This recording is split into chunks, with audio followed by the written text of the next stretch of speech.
हम आधार केंद्र पे आधार के लिए जाते हैं और हमारा आधार का रिजेक्शन हो जाता है।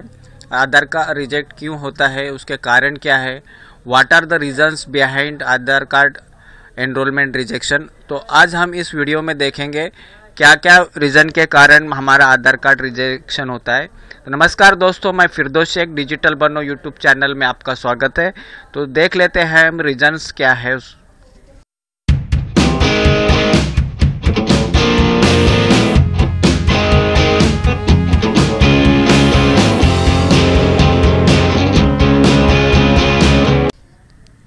तो दोस्तों हम देखेंगे आधार का रिजेक्शन होने के जो कारण है, name not enter as per यूआईडीए guideline.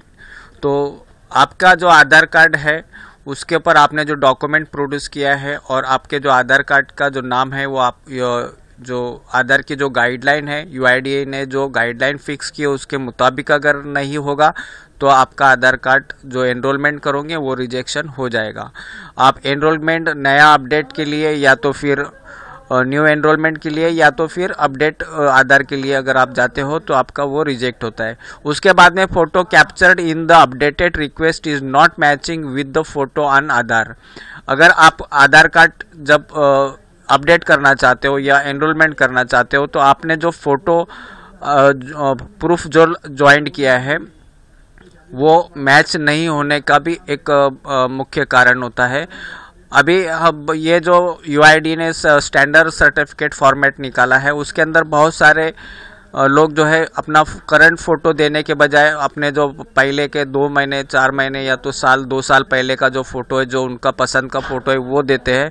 और ये साल 2 साल के अंदर अगर हमारा थोड़ा सा चेंजेस हुआ तो इसके अंदर मिसमैच हमें बताएगा। तो करंट फ़ोटो हमें कभी भी जो आधार का, अगर हम कोई सर्टिफिकेट काउंसिलर का दाखला या तो फिर एमएलए एमपी का अगर सर्टिफिकेट या तो फिर हम जो सरपंच है उसका अगर हम सर्टिफिकेट ले रहे हैं तो फिर हमें जो सर्टिफिकेट के ऊपर हमारा जो फ़ोटो होना चाहिए वो करंट फ़ोटो होना चाहिए और उसके ऊपर जो फ़ोटो है वो एकदम ब्लर नहीं होना चाहिए। उसके बाद में age appears to be incorrect on the basis of photo, यानी आप जब अगर फ़ोटो आपका पुराना रहेगा तो आपका जो फ़ोटो है वो आपके जो वो आधार के ऊपर जो आप फ़ोटो निकालने के लिए जो डॉक्यूमेंट प्रोड्यूस करोगे उसका फ़ोटो और आपका एज, करंट एज उसका मिसमैच होगा भी तो आपको आधार का जो आप एनरोलमेंट करोगे या अपडेट होंगे तो वो रिजेक्ट होने के चांसेस है। रिलेशनशिप मिसमैच, अब बहुत सारे जो एनरोलमेंट या तो फिर अपडेट जो भी करते हैं, अगर रिलेशन पीआरओ से अगर आप कर रहे हो, आप रिलेशन का जो नाम है वो और आपके आधार कार्ड में जो नाम दिया है वो अगर मिसमैच होगा तब भी आपका आधार कार्ड रिजेक्ट होगा। फोटोग्राफ कैप्चर्ड दैट, तो देखो जब आधार सेंटर में अगर आप कोई फ़ोटो जब वो लेते हैं तो उसके अंदर मतलब मैंने किसी आपका फ़ोटो का ही उसके अंदर मतलब मैंने इमेज आना चाहिए, उसके साथ में अगर किसी और दूसरी इमेज का अगर उसमें इंक्लूडेड है तो वो भी रिजेक्ट हो जाता है। ब्लैंक पेज स्कैन, अगर बहुत सारे जो ऑपरेटर है अगर उन्होंने ब्लैंक पेज स्कैन किया रहेगा या तो उनका बाय मिस्टेक अगर ब्लैंक पेज स्कैन हो गया रहेगा तो भी उससे रिजेक्ट होने के चांसेस है। The residence details are not matching with the document submitted as proof of identity, proof of address, proof of relation और प्रूफ ऑफ बर्थ। तो अगर ये जो आप डॉक्यूमेंट दोगे वो अगर इसके अंदर आपके ये जो है इसके अनुसार अगर मैच नहीं होता है तो भी आपका रिजेक्ट हो सकता है। अगर प्रूफ ऑफ बर्थ के अंदर अगर आपका कोई बर्थ का आपके पास में कोई वैलिड प्रूफ नहीं है तो आप उसको डिक्लेयर करके मतलब मैंने कर सकते, उसको वेरीफाइड नहीं कर सकते, तो ये हो सकता है।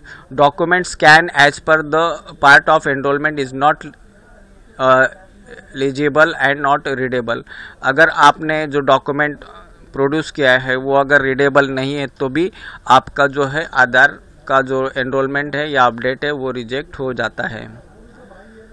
Document of another person attach, अगर आपने दूसरे आदमी का अगर डॉक्यूमेंट अटैच किया रहेगा तो भी वो एक कारण हो सकता है। ओनली एनरोलमेंट स्लिप और कंसेंट स्लिप अटैच्ड, तो अगर आपका ऑपरेटर जो है आधार ऑपरेटर, उसने अगर एनरोलमेंट स्लिप या तो कंसेंट स्लिप अगर अटैच किया तो उसके साथ में दूसरे डॉक्यूमेंट नहीं अटैच किया अभी तो आधार का तुम्हारा जो है रिजेक्ट होता है। नो प्रूफ ऑफ डॉक्यूमेंट, अगर आपके पास में नो प्रूफ डॉक्यूमेंट के अंदर आप अगर सबमिट करते हो तो भी रिजेक्ट होता है। तो इसके लिए UIDAI ने एक, जिसके पास प्रूफ नहीं है तो उसके लिए एक स्टैंडर्ड सर्टिफिकेट फॉर्मेट इशू किया है। और वो जो फॉर्मेट है मैंने पिछले वीडियो में दिखाया था। आप जो है यहाँ पे देखेंगे, देखो ये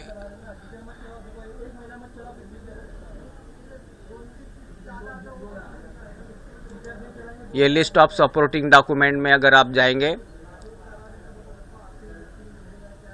तो ये लिस्ट ऑफ सपोर्टिंग डॉक्यूमेंट के 3rd पेज के ऊपर अगर आपके पास में कोई प्रूफ नहीं है तो आप अपना जो देखो ये जो है 3 पेज का है, इसमें सब डॉक्यूमेंट्स जो है दिए हैं। Proof of identity, proof of relation, date of birth का, प्रूफ ऑफ एड्रेस। अगर आपके पास में कोई सही डॉक्यूमेंट नहीं है, अगर है और वो सही नहीं है तो आप देखो ये UIDAI ने certificate for Aadhaar enrolment update का एक ये स्टैंडर्ड फॉर्मेट किया है। और ये जो स्टैंडर्ड फॉर्मेट है इसको अगर आप मुकम्मल सही अपना नाम और एड्रेस भरकर यहाँ फ़ोटो लगाकर यहाँ पे ये फ़ोटो के ऊपर आपका जो काउंसिलर है जो यहाँ पे सिग्नेचर यानी जो सर्टिफिकेट है, ये देखो ये गजेटेड ऑफिसर या तो फिर ये सरपंच, तहसीलदार या तो MLA, MLC या तो म्यूनसिपल काउंसिलर, ये मतलब इन्हें साइन करता है। यहाँ पे आपका फ़ोटो लगाने के बाद में यहाँ फ़ोटो लगाएंगे, इसके बाद में ये आधा फ़ोटो के ऊपर आपका काउंसिलर का या तो फिर सरपंच का स्टैंप और सिग्नेचर होना चाहिए, क्रॉस सिग्नेचर। उसी के साथ में यहाँ पे जो सर्टिफाइड कर रहा है उसकी सिग्नेचर रहेगी, यहाँ पे स्टैंप रहेगा। यहाँ पे फिर ये जो सारी जो फील्ड है अप्रोप्रिएट अगर है, और यहाँ पे फ़ोटो आपका जो रिसेंट फ़ोटो है वो लगाना है। और फ़ोटो जो है ब्लर ना हो और फेस और आपके बोथ ईयर्स जो है वो आपका विजिबल हो, तो ये आधार का जो रिजेक्शन है वो होने के चांसेस कम है। उसी के तरह देखो ये एज आप फुल फेशियल फ़ोटो, देखो ये अगर सही मानों में अगर फ़ोटो है तो इस तरह से आपका फ़ोटो होना चाहिए जिसमें दोनों कान दिखना चाहिए, ये फेशियल जो है ये दिखना चाहिए। तो इस तरह से अगर आपका फ़ोटो है तो आप जब आधार एनरोलमेंट करने जाओगे या अपडेट करने जाओगे तब ये फ़ोटो और आपका वो जो आधार किट के ऊपर जो फ़ोटो निकाला जाएगा वो मैच हो जाएगा, तो आपका रिजेक्शन कम हो जाएगा। अगर आपके फ़ोटो के साथ में अगर आप बैकग्राउंड के अंदर वो दूसरे आदमी भी अगर खड़े रहेंगे तो उनका जो फ़ोटो है वो दूसरे अगर आ जाता है, तो इसके लिए आधार कार्ड करते टाइम में हमारे जो बैकग्राउंड के अंदर किसी पर्सन्स को खड़ा ना रहने दें।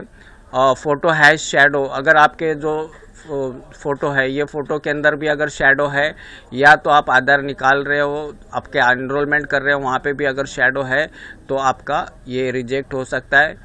यानी फेस नॉट क्लियर या तो ब्लर्ड है, तो ये उसके रीजंस होते हैं। तो दोस्तों ये बहुत सारी जो है ये यहाँ पे रीजंस दिए। मैं ये जो डॉक्यूमेंट है ये मेरे डिस्क्रिप्शन बॉक्स में दे दूँगा, आप इसको पढ़ सकते हो कौन कौन से डॉक्यूमेंट्स आपको और उसके क्या क्या हिदायतें दी गई है, ये सारी आप पढ़ सकते हो। उसी के साथ में देखो आधार के अंदर अगर आप लेट, सर, डॉक्टर, इंजीनियर या ऐसा आपको नहीं लिखना है। उसी के तरह बहुत सारे जो लोग हैं उर्फ या तो एलियास या ऐसा लिखते हैं, तो वो नहीं चाहिए। आपका जो करेक्ट नेम है वही लिखना है आपको, और ये उर्फ या एलियास करके आपको वो एक्सेप्टेबल नहीं रहता है। उसी के तरह से देखो यहाँ पे जब स्पेशली जब अगर आप विलेज एरिया में रहते हो तो ठीक है, आपका घर नंबर नहीं है तो आप बिल्डिंग का नाम अगर वो नहीं भी है, अगर समझो 40-50 गांव का घर है तो उसके लिए तो दिक्कत नहीं है। लेकिन अगर आप म्यूनसिपल या कॉरपोरेशन एरिया में रहते होंगे तो आपको वहाँ पे घर नंबर लिखना अच्छा रहेगा। लैंडमार्क होना चाहिए, लोकेलिटी एरिया, ताकि आपका पोस्टमैन जो है आपके एड्रेस के ऊपर वो आधार कार्ड ले जावे। तो जो कॉरपोरेशन या तो म्यूनसिपल एरिया में रहते हैं उनके लिए लैंडमार्क, लोकेलिटी ये सब डालना अच्छा होगा, ताकि ये आपका रिजेक्शन भी ना होवे और आपका जो आधार है आपके घर तक पहुंच जावे। तो इस तरह से देखो, ये सारी चीज़ें हैं। आपके फ़ोटो के ऊपर पिन, स्टेपल पिन नहीं होना चाहिए, क्लियर होना चाहिए। डॉक्यूमेंट्स आप जो प्रोड्यूस कर रहे हो वो, और आपका जो एनरोलमेंट है, जो जैसा आपको नाम चाहिए वो अगर मिसमैच ना हो, और जो भी हम डॉक्यूमेंट देंगे वो ओरिजिनल डॉक्यूमेंट होना चाहिए। अगर आप जेरोक्स के ऊपर अगर तुम एनरोलमेंट करने के लिए ऑपरेटर के ऊपर दबाव लाओगे, तभी भी आपका जो रिजेक्शन है वो हो सकता है। Demographic data mismatch, document data not match with data entry, यानी आपके डॉक्यूमेंट के ऊपर जो डाटा है वो अगर आपका आधार के डाटा से अगर मेल नहीं खाएगा तो भी आपका रिजेक्शन हो सकता है। दोस्तों, ये 32 रीजन्स है कि जिससे मतलब है आधार कार्ड रिजेक्शन हो सकता है।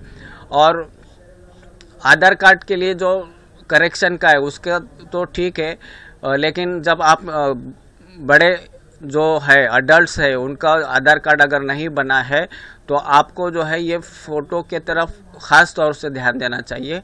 आपका फ़ोटो एक देखो, यहाँ पे आंखें एकदम मतलब मैंने सामने फेस मतलब मैंने दिखने वाला फ़ोटो चाहिए।